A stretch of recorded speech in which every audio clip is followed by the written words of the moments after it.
framework and mindset kick for the last, I feel like 2 months. I feel like all this has been leading to this conversation. Um, it has, and honestly,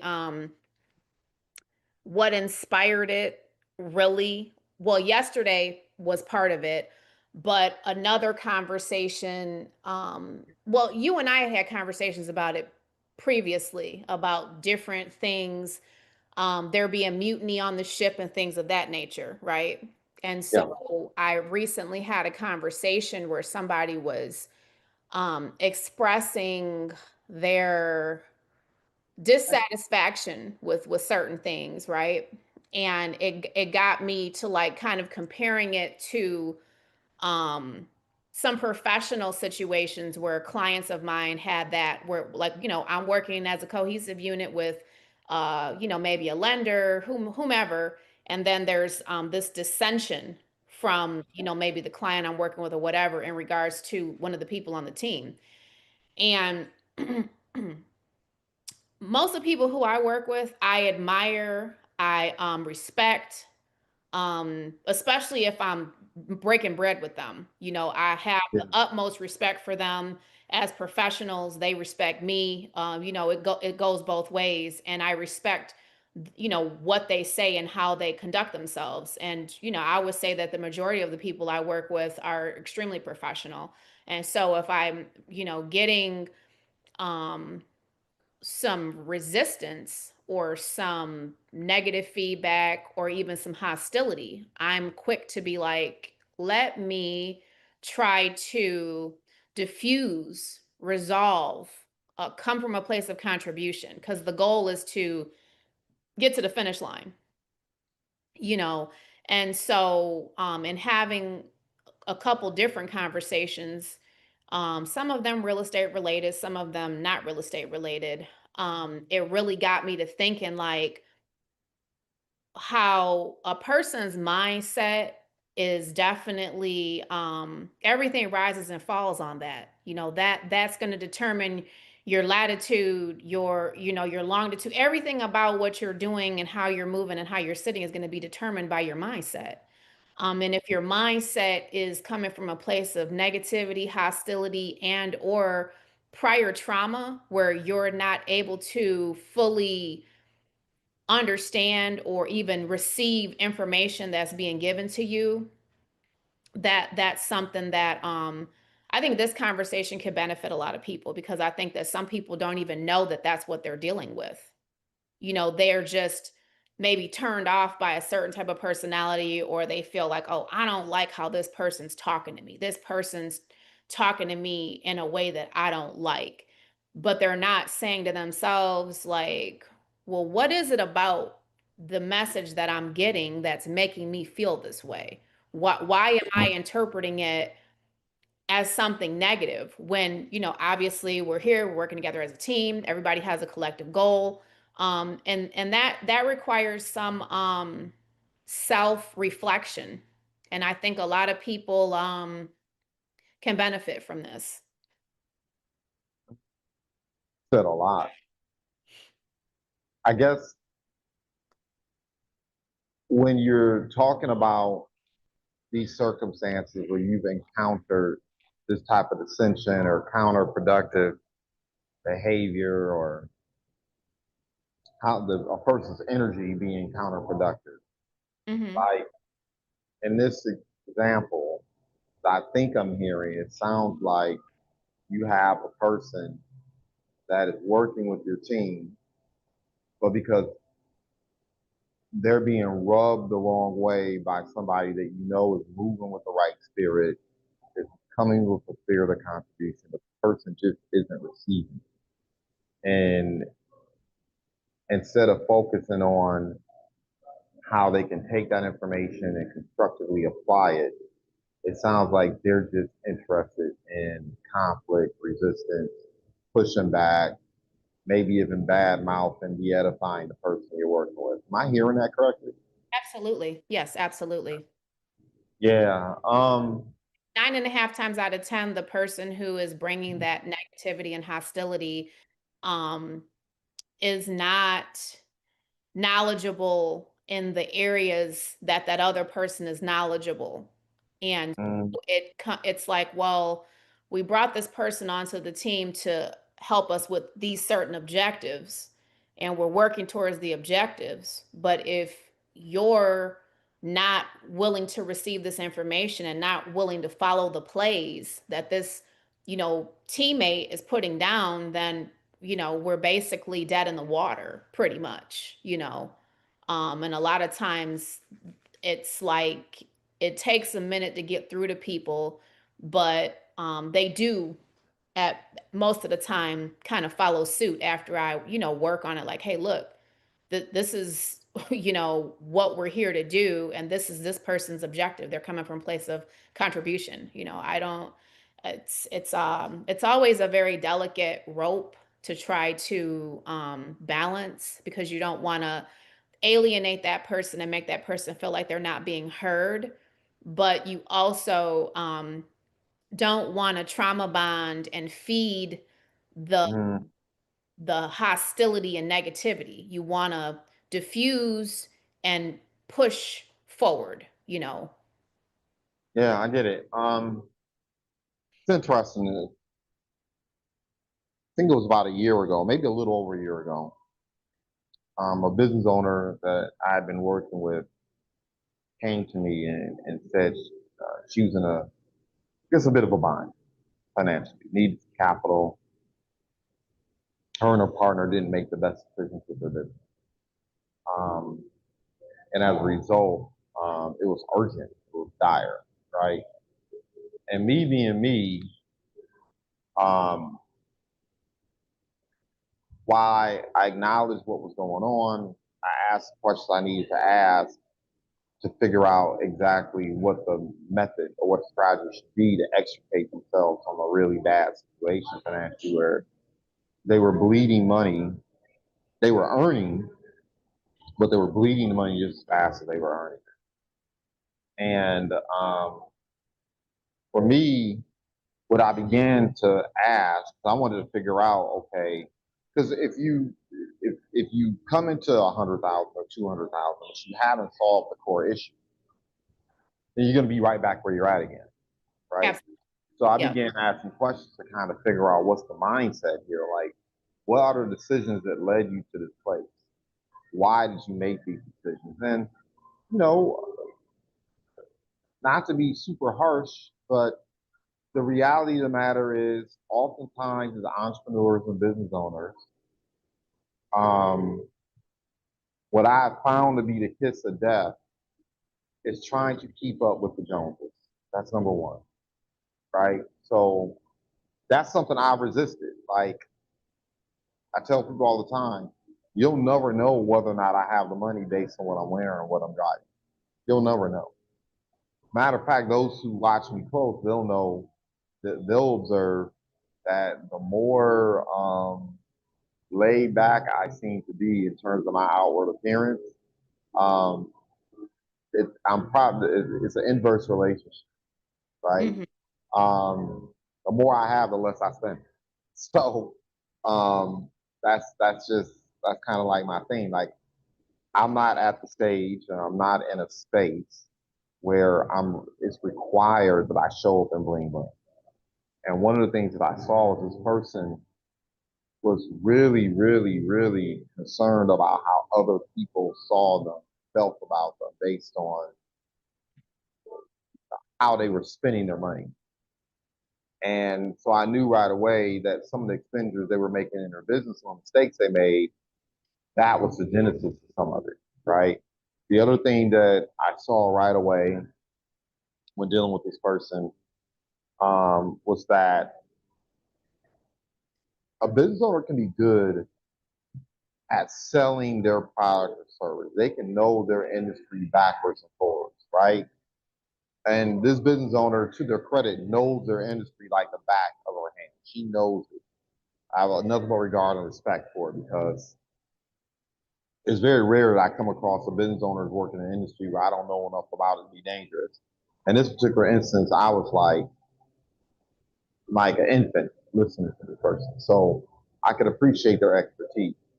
But the other issue on the flip side of it is, and I tell people all the time, doctors are good at cutting, opening people up, and repairing. That's what they're good at.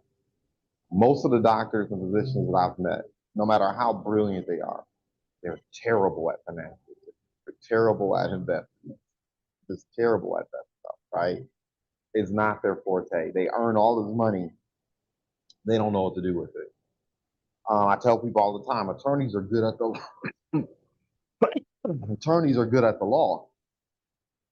The law is legal, it's not logical, and they know that language better than anyone else.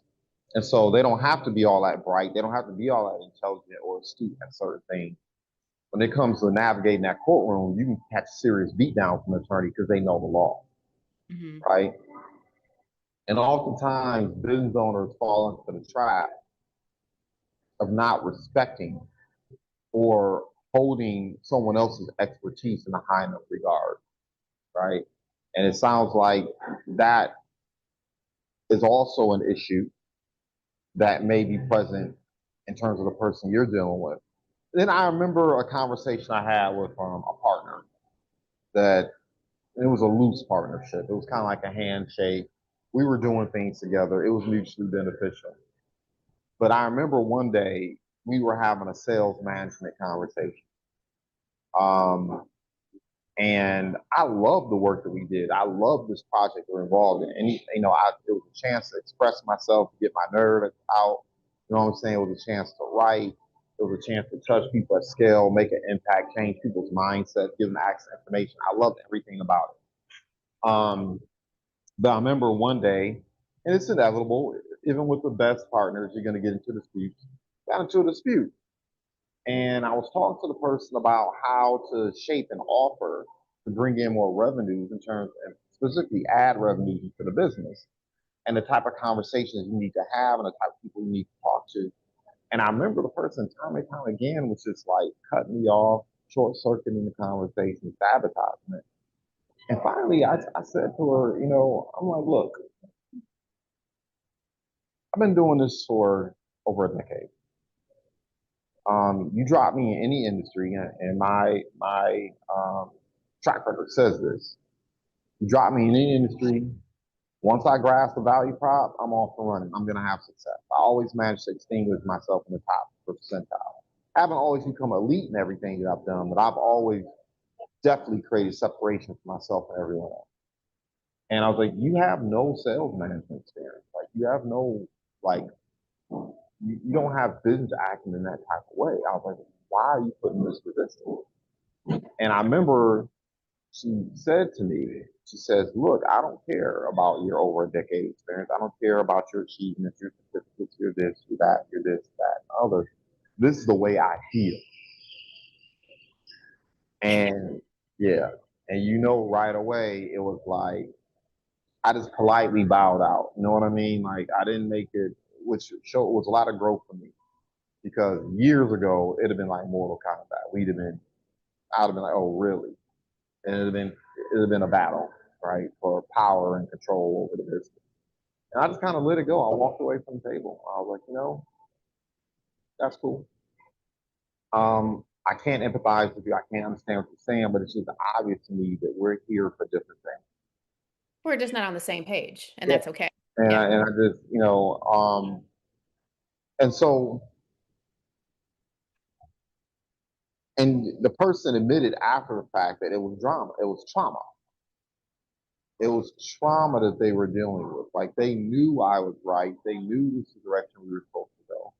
They knew what I was sharing was the optimal approach. But Mhm. because of their trauma with other people who preceded me and their trauma that was going on in their lives personally, they couldn't receive the information correctly from me. And, for me, at this stage of the game, that was very, hell, damn near traumatizing to me because there are people that I work with that I don't like. There are people whom I take coaching from that I don't necessarily like. Like, we're not going to get together at Thanksgiving and Christmas. It's not going to happen. Right. There are people whom I respect the world of them in terms of what they've been able to accomplish. But their modus operandi doesn't sit well with my spirit, right? But I still work with them. I still partner with them periodically. I still work on projects. I still build things with them because at the end of the day, I just don't. I, I feel like, especially when it comes to men, if I'm dealing with a man that is emotional, that's coming from that place, to me, that person is dangerous because they're not operating out of principle. They're not operating for the good of the whole. It's a very myopic, selfish approach, a lens in terms of looking at the work to be done and the people around you. And it's dangerous because they can hurt a project, they can hurt the clients, they can hurt me, they can hurt themselves, not even knowing it unwittingly. Like, as I'm thinking about all those different scenarios, I'll go back to what I started with. So this lady was having those issues. I introduced her to another professional.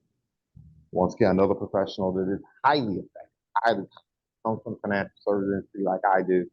She and I probably forgot more about finance and investment planning and managing money than 90% of the US population. Easy, probably 98%, right?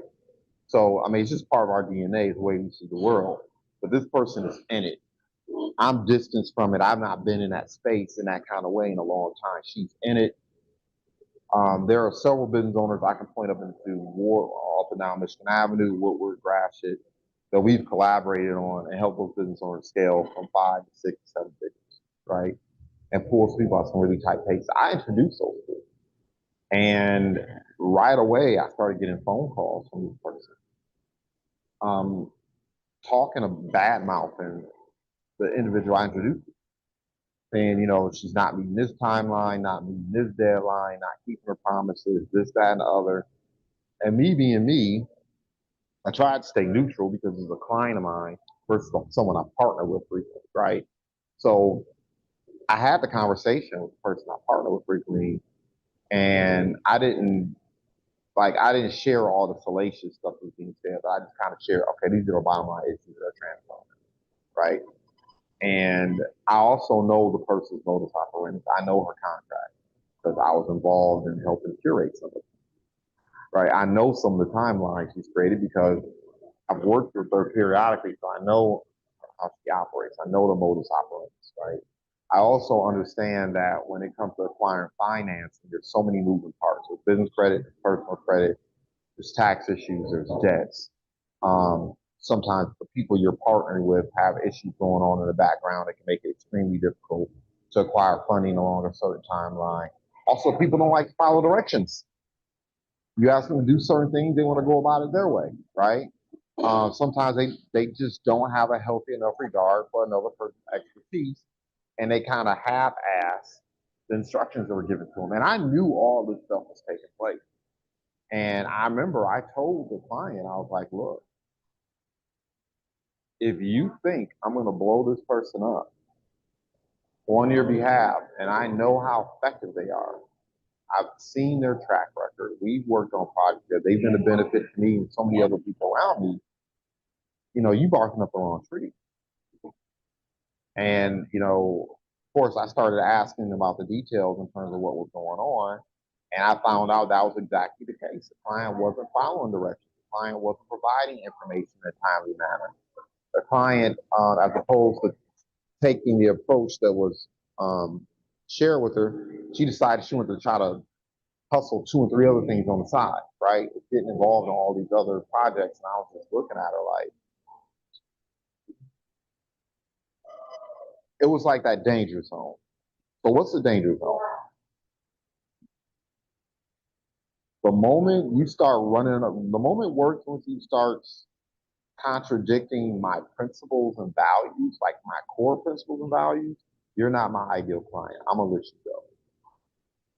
I'm gonna let you go because we can't work together. It's just, it's not right. And I could tell this person's values and core principles were not in alignment, and then she was running up against that in terms of how you conduct business. Like, it's so hard to be a successful entrepreneur, number one. I don't care about your background, complexion. I don't care.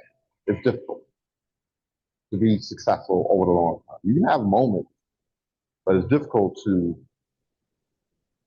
be successful over the course of time, like come out years and decades. And then especially in our community, um, and more specifically Black and Brown communities, it's exceptionally difficult. We have to deal with the extra BS.com, right? We have to deal with people who can be discriminatory. We have to deal with structural deficits that we may have, right? Access to things that other communities have that we don't have access to, which can cause problems, right? It's so much more involved being successful as a person that's, Black or brown. And so I'm always very, very reluctant to blow up another business owner. Because if they've been in business for more than 5 years, I know the price they paid because I know the price I've paid to be in business for 2 decades, right? And operate in entrepreneurial space. So There is a price to be paid. Absolutely. Yeah. yeah, I'm slow to blow them up. Um, and we ended up helping the person out, but I did have to have that conversation. Like, you're operating real short term, you're being very myopic. It's real easy to think that it's just about you. And to behave or not care or be callous about how your behavior, how you're moving, the conversations you're having, your approach is problematic because you're being self-centered. You're thinking about your needs and wants.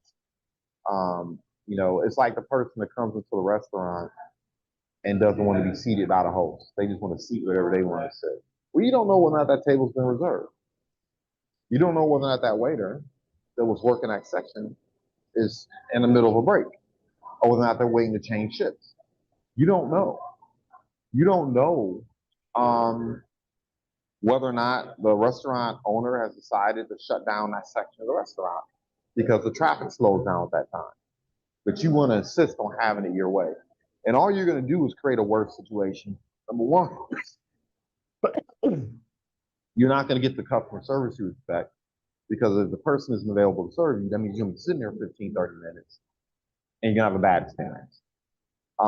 If that part of the restaurant is shut down or they shut down certain parts of the menu or the kitchen, um, then they got to fire up the oven and a whole bunch of other things need to transpire in order for them to serve that section or serve that dish or serve that thing that you want, right? Which once again may end up being the quality of the food. The quality of service is going to suffer. So you're going to be upset. You're going to be angry about that, right? Sometimes when you are the customer or the client of someone, you need to understand that they've been in business for an extended period of time. Their modus operandus and their systems and their approach are ultimately designed to give you the best outcome, right? Um, and part of me is thinking that I don't know. I've just gotten to the point where when I come across that, I am very quick to fire a customer. I'm very quick to walk with them and say, you know what, we wanted to help you out, but this ain't gonna work out. Especially, right? If you're moving and operating in such a way that is making it more difficult to serve you. Maybe you're just not there yet. Maybe, there's some maturation you take, but maybe you need to bump your head. Maybe you need a little bit more pain. You need to feel the pain more acutely, right? Or quite frankly, you need to go out there and get a $5 haircut. Maybe you need to be messed over a couple times so you can understand what good looks like, right? I mean, I don't know. Those are some of the things that I'm thinking about while I'm listening to you. Because it's interesting. It's different when you're talking about these issues when you're doing for partners, or if you're having conflict with someone that you're in business with, versus when you are having that type of conflict with a client or somebody that you're serving. Like that's such a different dynamic. So my initial response is number one, take ultimate accountability. That's the first thing I do. If something goes sideways with a prospect or a customer or somebody I'm serving in some fashion, shape, or form, the first thing I ask myself is what could I have done to make the situation situation better? What could I have done to alleviate this person's consternation? What could I have done to be more proficient and exceed expectations, right? And I know some of the errors I've made in the past where things have gone south for clients. Thankfully, it happens rarely, but I know the mistakes I made. So that's the first thing I do. Man, after you take an ultimate accountability and somebody is still acting, I mean, nah, Well, all money isn't good money. So yeah, it may not be the right fit for whatever reason. Sometimes people's personalities don't mesh either. You have to be able to quickly identify something that just doesn't, like you said, align with your value system and how your standard operating procedures, what you're trying to do, and be able to quickly cut rope and say, you know what, this yeah. isn't gonna work. I I'm just I interested in, don't like it when it boils down to personality though. I I mean, don't care. I don't care about a person's personality. You know what I mean? Like, that's superficial. Yeah. yeah, yeah. I mean, that's called you need some personal and professional development. Like, I was having a conversation, with my significant other, and what we were talking about was how you can be having all kinds of issues and conflicts in your business or at your work, and how you got to be careful not to bring those issues home. Yes. And, I said, my attitude is my children in particular did not choose to be born. I make decisions that result in them being birthed into this world. So they did not choose this. They did not, they, they did not choose the occupation. So, and the stresses and the price to be paid to be successful doing the things I do. They had no choice in that. Now, that does not mean they don't need to know their position, right? But they didn't have a choice in that. And for me, I said, if I am bringing issues home, frustrations, angers, resentments, if I'm bringing a certain energy home, what that basically means is I have to become bigger than the problems outside of my home. I have to solve those problems. I become bigger than those issues. So I don't bring that conflict to my household, right? That's my responsibility. Because they should get the best of me. They shouldn't get the worst of me. They shouldn't get, you know what I mean? Um,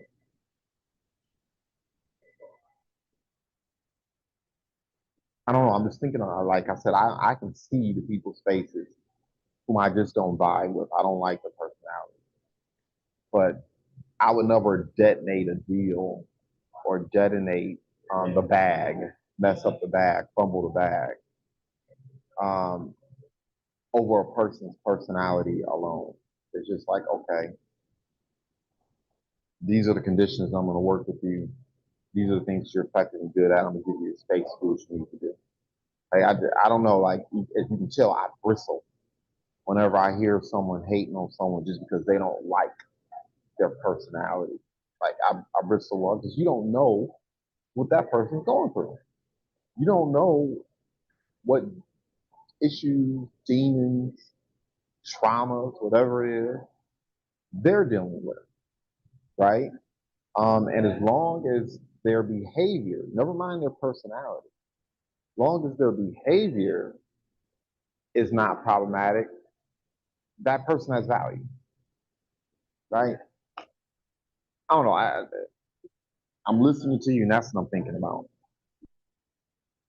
Well, I think that too, sometimes when you don't like a person's personality, or maybe that's a comment someone made, you have to kind of take into consideration like what has that person like been through in their life that made them create that particular persona, or why that's what they're showing to the outside world. It could be something Yeah, that maybe they've had, certain situations that have occurred, and like in a professional setting they feel like they need to be a certain type of way because of the things that they've experienced. Like, for example, if you're a woman in a male dominated field, right? And you have experienced um, negative energy, hostility, people trying to discredit you, people discriminating against you because of your gender, or just like misogynistic energy being directed at you.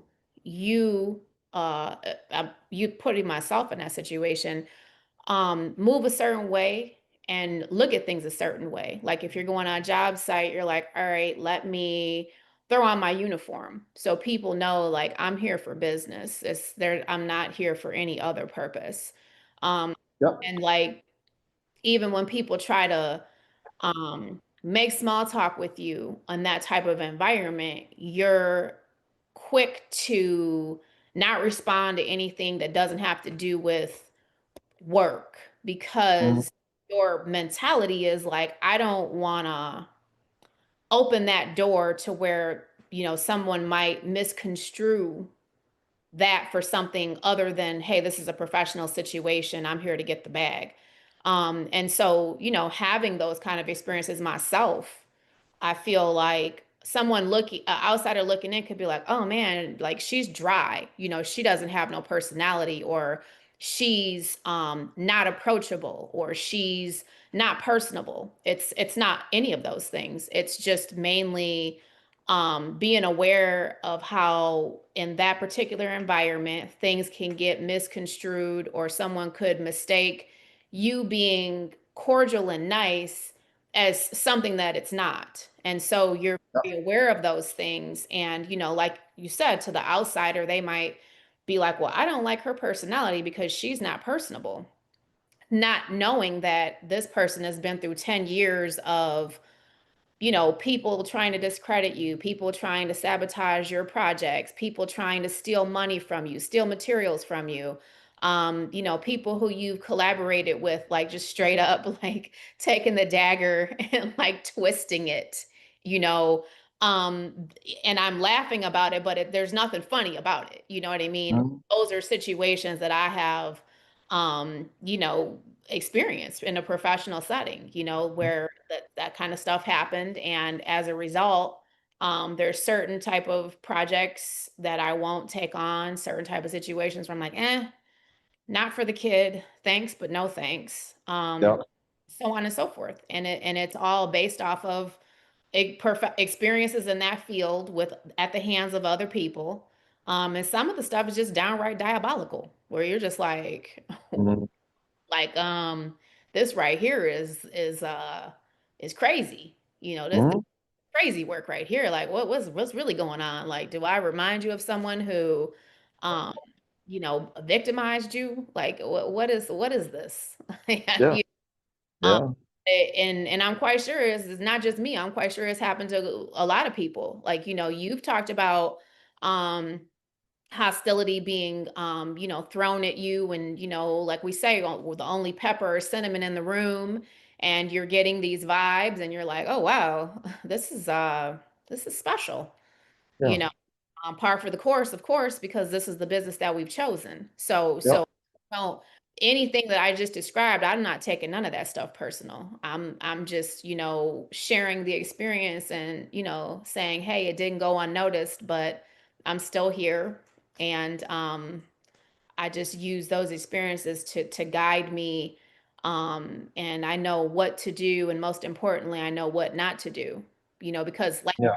taking accountability um, for yourself, like sometimes you have to replay the situation and be like, okay, well, I probably shouldn't have, allowed this, or I probably should have nipped this in the bud as soon as I seen it as a potential issue. Um, because sometimes when you let stuff ride and you're like, okay, yeah, whatever, I'm just going to blow it off, I'm going to blow it off, that sends the wrong message too. Sometimes you do have to um, address things and have to have those uncomfortable conversations with people. Mhm. You It's know, it's a balancing act. It's now we're getting to the art of it, Mhm. right? We're getting to the art of it. Man, you said a lot there. think when you're an entrepreneur and a business owner, one of the most important lessons I know I've learned is the difference between being right and being effective. I don't always have to be right, as long as I'm effective, as long as I get it done. Like I don't have to win every argument. I don't have to win every conflict, right? Um, you'll get so bogged down with that stuff that you'll lose the war because you're trying to win every battle, right? I've learned that as long majority of the time, like I said, as long as it doesn't run up against my principles and values, um, that it's important to be flexible. It's important to be flexible, especially when you're building business relationships with other people, and take the time to understand other people's things. You know, I'm thinking about something in an interview. I think it was on TikTok, and Jay-Z was talking about this. I can't remember exactly who was interviewing him, but he was talking about how, and I experience this a lot on the block myself, right? You'll be walking by a group of people or talking to a group of people, interacting with someone, and it's like they'll get upset that you looked at, or they'll get upset because you showed up a certain type of way, and they'll throw up this bravado, right? All of a sudden they want to get hostile. And I experienced that a lot growing up. And so what he shared, immediately resonated with me. He said, one of the most important lessons he learned was, oh, this isn't personal. Like, you're not mad at me. You're mad because I see you. You're mad because you're afraid I see your trauma. I see your insecurity. I see the issues. I see your anger. And it upsets because you're aware that I see that the bravado is just subterfuge. It's just cover for all the pain and anger and frustration and lack that you have in your life, right? Um, and that's why you're upset that I see you. That I'm looking at you. That I know, and that my presence and the fact that I have achieved, I have done these things, is so upsetting because it illuminates, it highlights what you are, right? Um, man, that's something you have to contend with all the time.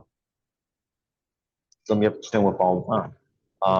There's a lot of clients that I deal with like that. Like I show up a certain type of way because they really knew how intelligent I am. They really knew how much wisdom I have. They really knew how capable I was. They wouldn't do business because it would offend their sensibility.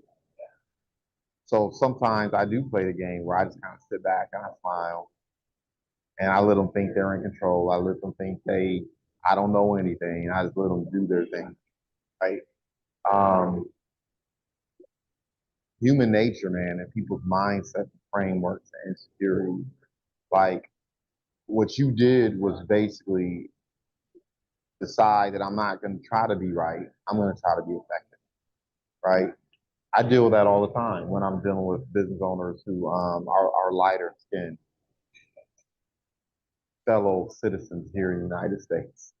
I deal with that all the time. And people want to get mad. Well, I should be able to do this, and I should do that, and I should be able to do this, and show up this kind of way. It's like, yeah, you should. You're right. I'm not interested. I want to be effective, right? If I have to come in jeans and a t-shirt, looking a little bit downtrodden, looking never dusty, but you know, if I have to walk into a space and not look like money, um, to get the deal, make a person feel comfortable around me, so I don't inflame whatever concerns or issues they have, and so be it. That's what I'm going to do. If I have to show up and looking like money and to be quote unquote attractive or amiable or amicable, um, you know, so a person, appeal to a person's palate, then sometimes that's what I'm going to have to do. But, this idea, like, I'm trying not to go here because I'm in a public place. I'm trying not, I'm trying not to go here, but I also want to be honest because I know people who listen to this may need to hear this. But people, entrepreneurs, and the Black and brown community have this issue bad: the insecurity, right? I've said it time and time again. A lot of successful entrepreneurs, and I define success as people being able to earn enough money to take care of their family, okay, generate revenue, be able to sustain a certain type of a lifestyle, right? Get out of check to check. But you'd be surprised how insecure many of them are, right? Because they don't have a certain type of education or a certain type of acumen. They don't come from a certain type of environment. They weren't born in a certain type of zip code. Um, a lot of times, entrepreneurs in our community will have all the confidence in the world in terms of swagger. Right? They'll have all the confidence. They'll be able to execute. They'll be able to hustle and work, but they don't have esteem. And oftentimes, the way people respond to other people is not a reflection of the person; it's a reflection of them and their lack of esteem. Right? I don't want you to make me look bad or make me look stupid or, you know, um, it reminds me of 300-pound, you know, workout Fitness and fitness instructor, right? The one that stood up and argued with me, right? Um, that for me, I think about that, and because of the place I am in my life, I could have went in on her. I could have, made it a real embarrassing, uncomfortable situation for that person, right? But I chose not to because that person's opinion or whatever was coming out of her mouth or whatever her perspective was, that's not a reflection of me, right? That's a reflection of her. Um, but you have that a lot in our community, um, where once again, people's insecurities rule the day. And it adds an extra layer because I think it's more pronounced in our community. Um, like I said, all the confidence in the world in terms of executing, getting things done, getting to the bag, but because they don't have esteem for themselves and they have all these insecurities, they treat people absent esteem too, right? Let's just be real. Sometimes people really do believe that other people's sugar is sweeter, and other people's ice cubes are colder, right? Um, we have to contend with that all the time. That because of the veneer that we have doesn't look like the veneer of other people. Um, people don't give you the respect and regard because they don't have respect and regard for themselves and no esteem in terms of their identity. Um, and that's something we have to contend with. And I'm really inclined to believe that was the issue with that lady that you're referencing. She came to the table with a lot of insecurity. She came to the table upset, angry, dealing with whatever traumas or ghosts that she's dealing with. And that person was inflaming her.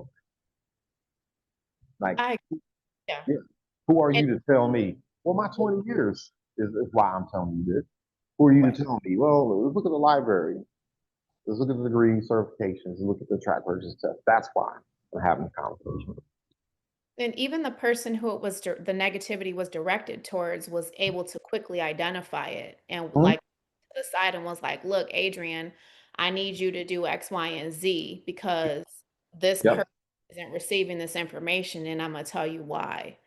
And I had an epiphany in that moment because I was just like, wow, like I guess because my experiences growing up were completely different, I would never have put that together.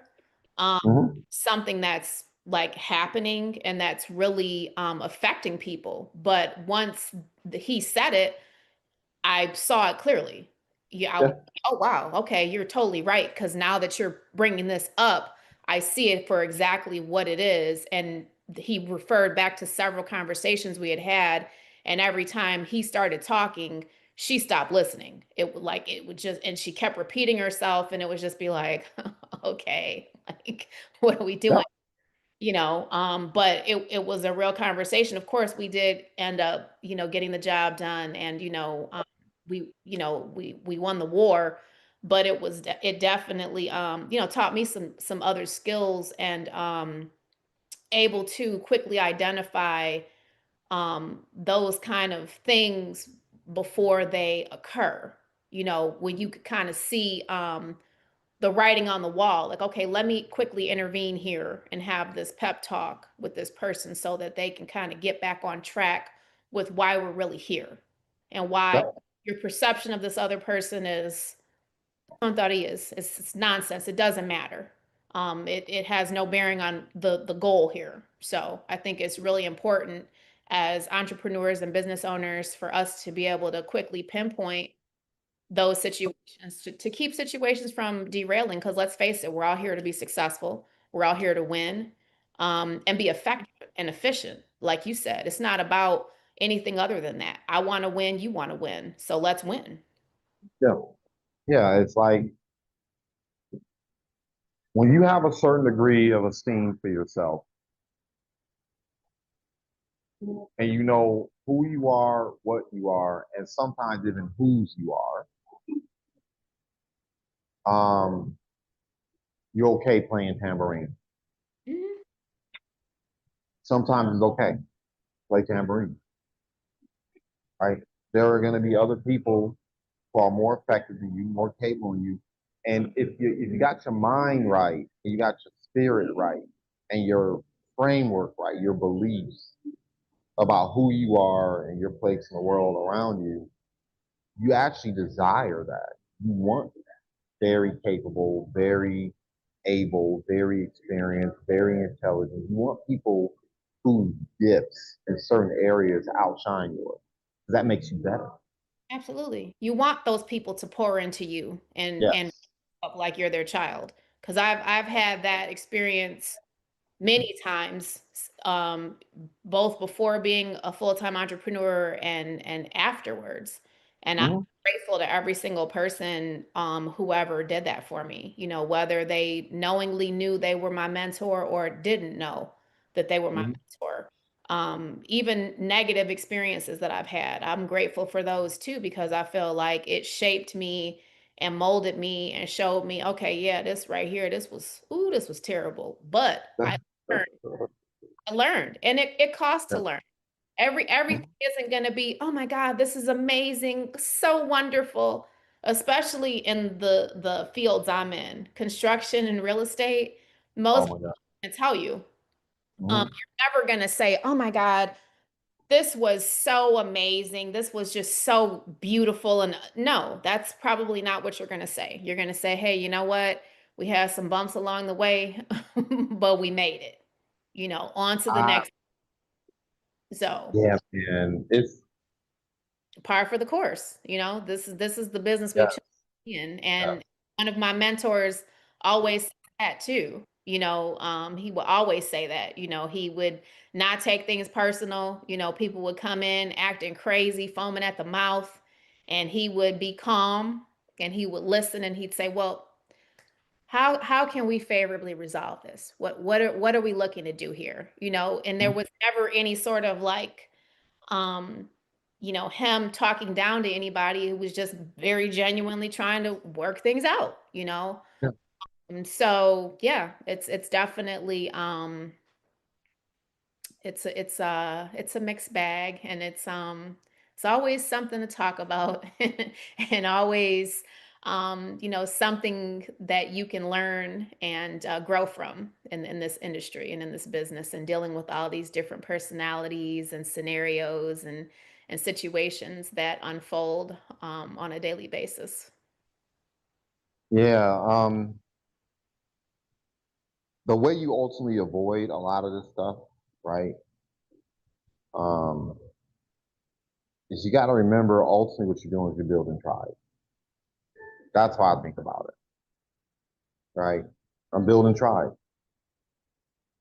and tribes have values, principles, rules of engagement. We call them standard operating procedures, but that's what they are, right? Common understanding, um, getting on the same page in terms of what the end game is or end goal, right? That's how you build tribes. Hmm. Um, and you're gonna have some people on the outskirts of the tribe doing whatever it is that they do. Um, but you're trying to looking to build that core tribe, and that when it comes to the type of clients you deal with, when it deals with the type of partners you deal with, mentors and coaches you deal with, when you can get to a point where you define what tribe or who your tribe is, you will avoid a lot of this stuff. Um, yeah, it just it eliminates a lot of the type of conflicts we've been talking about today. Um, eliminates a lot of it. I think that's one of the most difficult things for entrepreneurs to do. And ultimately, the other thing too is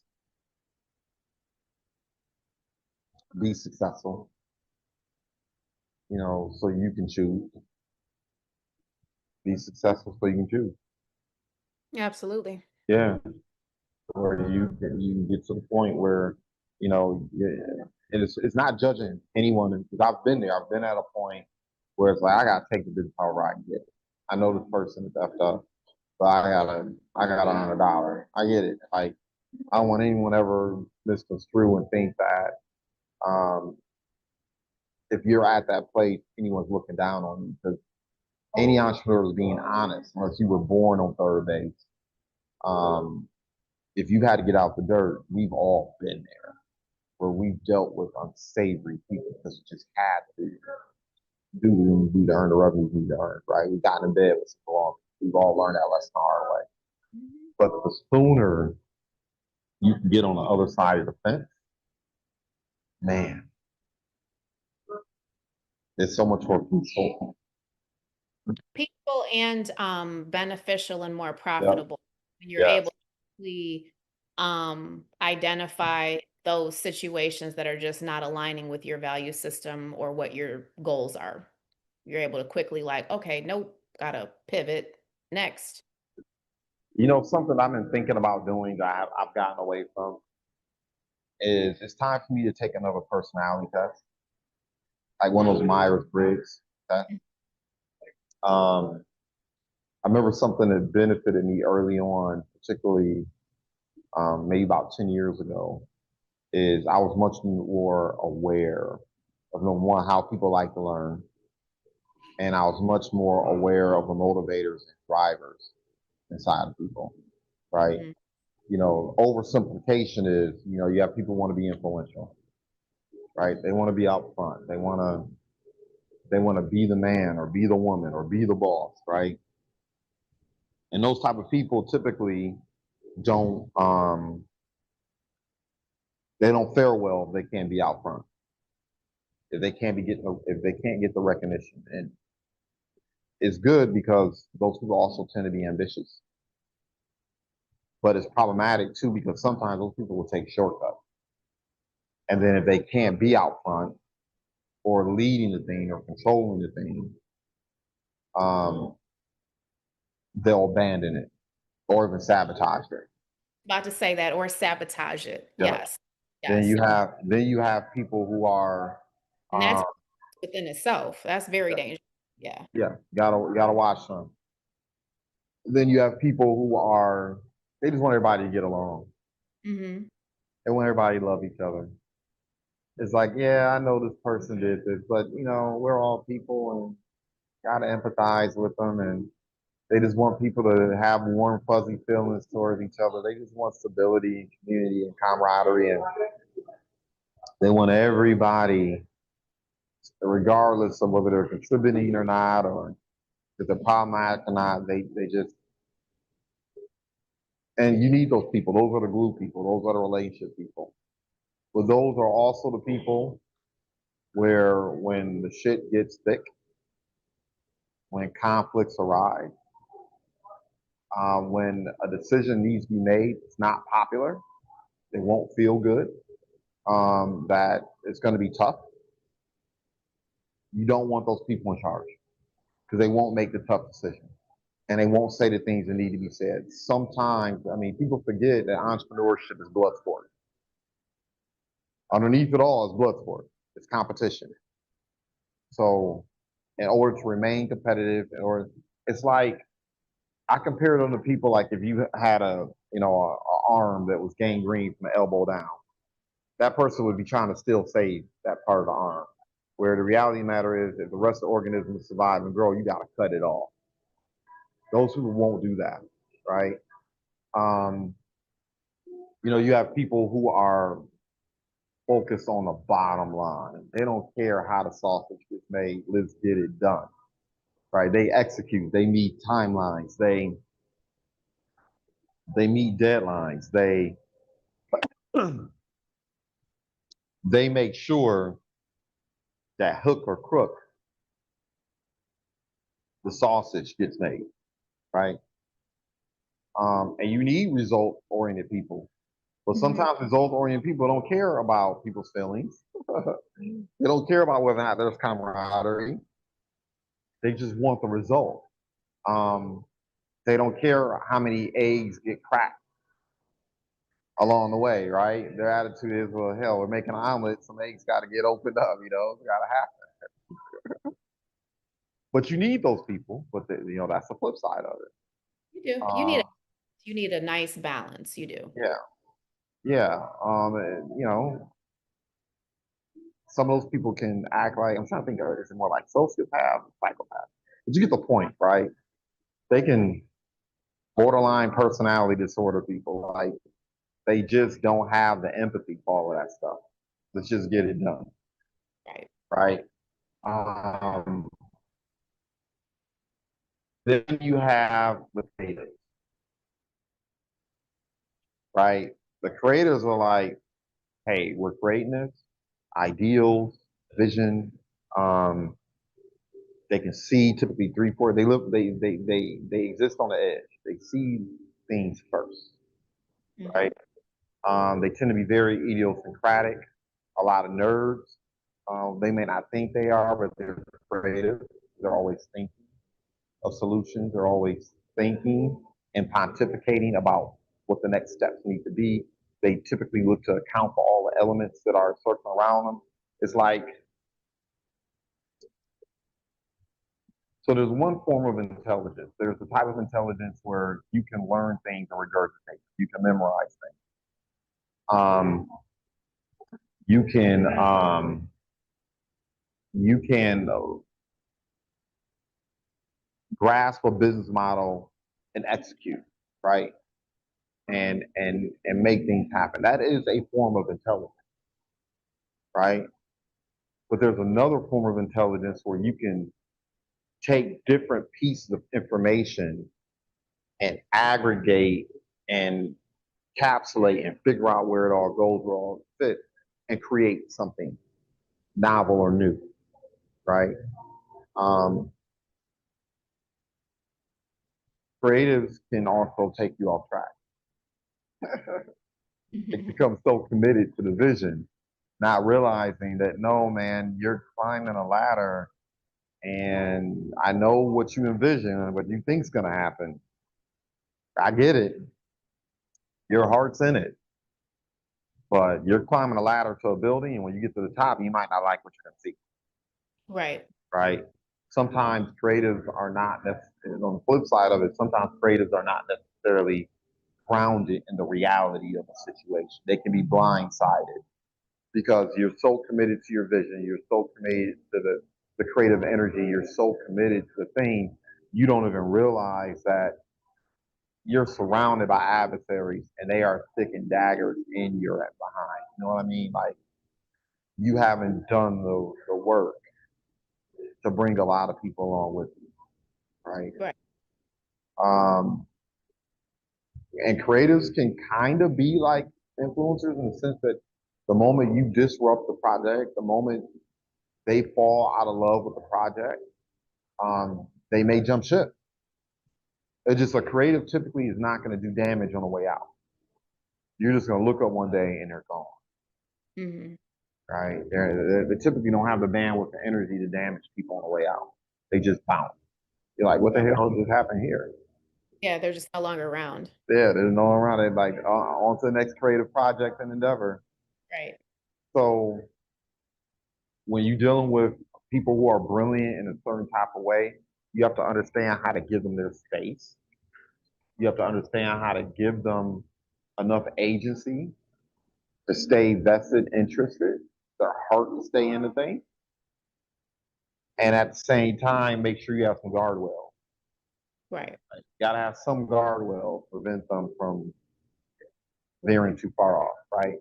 Um, I like a lot of those personality tests and things like that because not only does it give you insight into how you behave and act, but it'll help you better understand how to deal with people who may be dealing with trauma, issues, conflicts, et cetera, what motivates them, how to understand them. That partner you worked with, I know is an older person. They're not a green pea because it took a lot of maturity and experience and understanding people to grasp what was going on at the table, remove themselves from the situation, and say, you know what, let me go about this a different way. Let me introduce another element. Let me empower somebody else to get the ball over the finish line. Right? Absolutely. Yeah. It's somebody that And you know, both like and trust too, so. yeah. Mhm. Well, I do need to Mhm. wrap up, and I'm sure you do too, because I have a lot of stuff, and I know you do too. Yeah. Yeah. You know what it is? Yep. I tell people all the day. Somebody said, well, why should I listen to your podcast? You know, why should I listen to you and your partner? And I said, because we're entrepreneurs. That we're not podcasts. That we build things, we do things, we're growing things out here Well, executing. not only are we entrepreneurs, but we're serial entrepreneurs. And That's yes, like, yes. and both have longevity. So, and I don't know, I guess when someone said that, I probably would feel like, oh, well, don't listen to it if you don't feel like it would have value for you. But I mean, obviously, if you have a desire to be an entrepreneur, But then some people don't know better. Like, because sometimes it's hard to discern because of technology and now AI and all these other tools. People can dress themselves up as certain types of things, right? And I think ideally for our listeners and people who pay attention to the content that we create, understand we're not creating content. We're sharing with you what we do and experiences, the challenge, yeah, and what there's we social, overcome. Like, give you a real yeah, blueprint. there's Yeah. social as well. I mean, if you're looking at something and you want to, figure something out, you can always do your own research on something. There's plenty Yeah. of social about all the things that we discuss here. Yeah. If you take the time to, edify yourself, educate yourself, and do the research, you'll Mhm. see social evidence is definitely there. Yeah. Yeah. Only people actually did something called research, right? Right. It reminds me of a conflict. I'm gonna let you go. It reminds me of a conflict I had with someone over a year ago, and I I will never ever have respect for it. I don't know. Maybe I need some more personal professional development. But I remember this knucklehead sat in front of me and said, "I researched you." And Yeah, hey, right. I just looked at him and said, "Oh, you did." So that right. dude. So if you research, you know this conflict you're getting ready to start with me. You know what I'm about to do to you, right? You know what's about to happen if you so-called did your research. You know what my response is going to be to the stimulus that you're presenting to me. What was the purpose of that statement? Were we Well, about well, what it is the person. See, when they can't beat you at the game, they have to tear down your character. When try to? people can't, yeah, they have to try to. When people can't win an argument intellectually, they have to make ad hominem attack.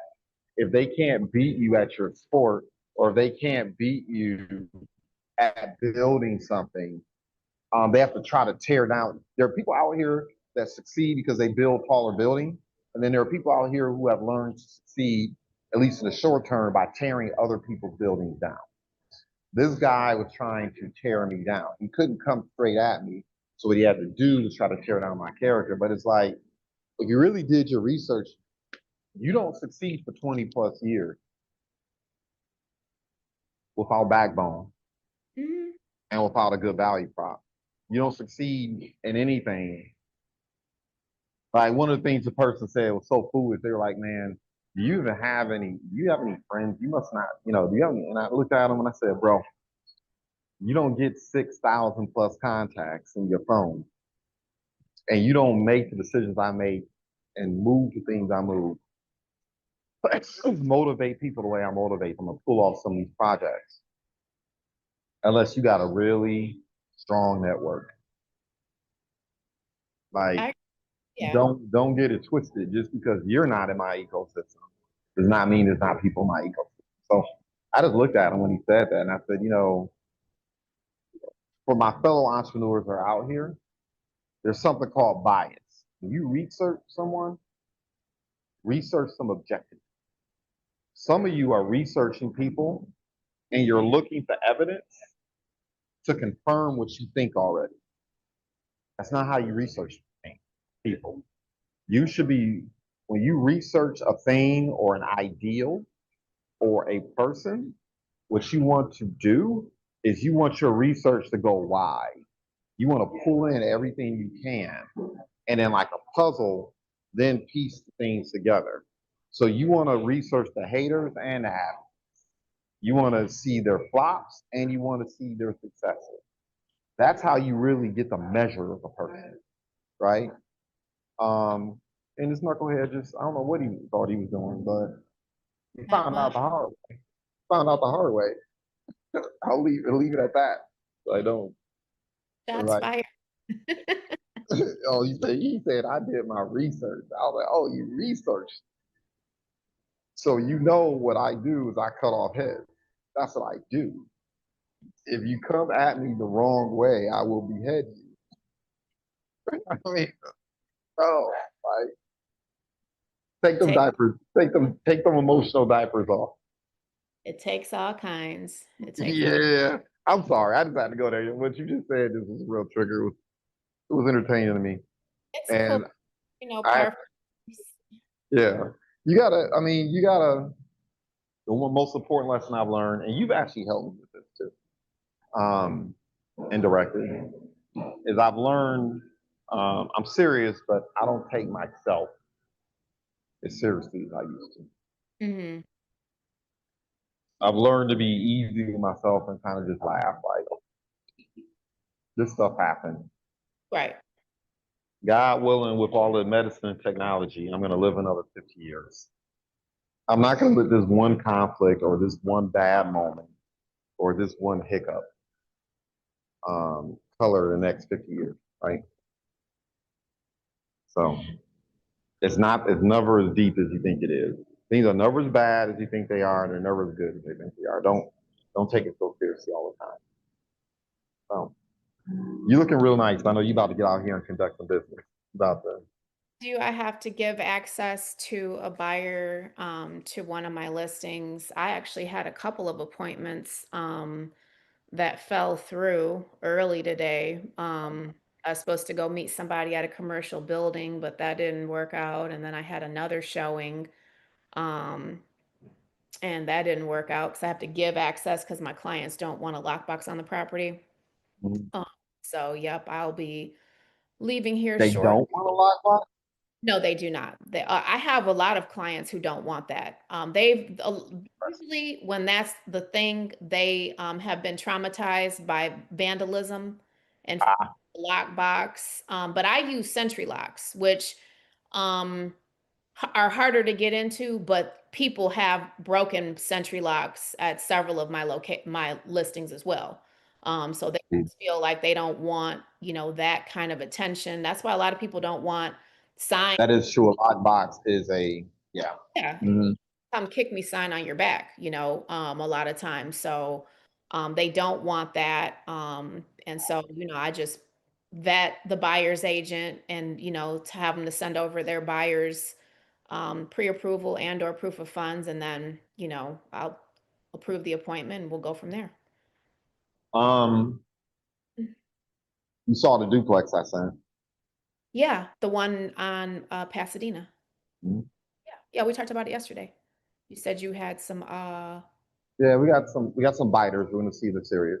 yeah. Um, we also, funny enough, what I like about that deal is that you got performing tenants. But I have another one that's, I mean, damn near identical. Square footage, same situation, same everything, right? No tenants that I think I'm gonna acquire for like $30,000 less. Oh wow. Okay. Yeah. Yeah. But I would, quite frankly, if I was an investor, I would prefer the property with performing tenant, quite frankly. Me too. And you know why? Because if I've got a performing tenant in there and one unit is vacant or even whatever, I can work around that tenant if I want to do renovations, whatever, do it little by little. Um, I think a lot of people don't realize the dangers of having a completely vacant property. Mm, They don't that- realize the dangers. Even if, like, let's say I have a duplex and I've got one tenant in one of the units, perfect. Renovate the other unit, get, a performing tenant in there, and then worry about the other unit. yeah. But have two units that are vacant, that's when you could run afoul. In so many different ways. Absolutely. And I mean, That we've that seen it happen. So, yeah, that cash flow is like invaluable. It's oh, invaluable. because Okay. it's going to help you with what you're trying to do, and you're Yes. already on the dotted line. You're already making money that day. You already have money in the bank that day. You've got the security deposit Yes. on your closing disclosures, and you have the money coming in monthly for that. So it's a win-win, you know. Yeah. So But go out there and crush the thing. I'm gonna wrestle with myself today. What I need to do, maintain sanity, and get out here and make it happen. This conversation could have went so many different ways, but we'll continue it. We'll come okay, up. all right, sounds good. Thanks so much. Thank Bye you. bye. All right.